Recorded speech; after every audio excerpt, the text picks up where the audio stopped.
યુવાધન ઘણું બેઠું છે, દેશદાજ હોવી જોઈએ. તમને દેશદાજનો નશો લાગી જાય તો બીજા બધા નશા આગા રહે. આપણે ભાગશાળી છીએ. જે ગામડાના માણસો છે ને એ હજી ભાગશાળી, બાકી બહુ ભણેલા જે વૈયા ગયા ને બાપુ ડ્રગ્સમાં જ બુડી ગઈ સ્પર્ધાઓ બધી. અને હા હાવ રાતે અઢી વાગે કાફે ઉપર બેઠા હોય પૂછી શું કરો તો નાઇટ આઉટ. તમારી જિંદગી જ આઉટ છે, અમે નાઇટ આઉટ ની ક્યાં વાત રહી ભલા માણસ. હચવા એટલું હાચવી લેજો સાહેબ.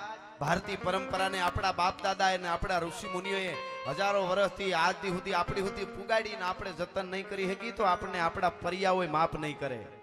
હા એવા ને ગીતે એવા સાંભળતા હોય નકરે નકરે જીને કે હે 4 દિન બાકી હે બેકાર દિન કુંડાળા કાઢવા સારું કરવા. અમારા પ્રોગ્રામમાં એક બેન હમણાં ઊંચા થઈ થી ગાતા હતા આવી રીતે આમ પૂછો જરા પૂછો મુझे क्या हुआ है. મેં કીધું હડકવા હુઆ હે બેન. क्या हुआ है કીધું અમારા પ્રોગ્રામમાં આ તો રહેવા દો.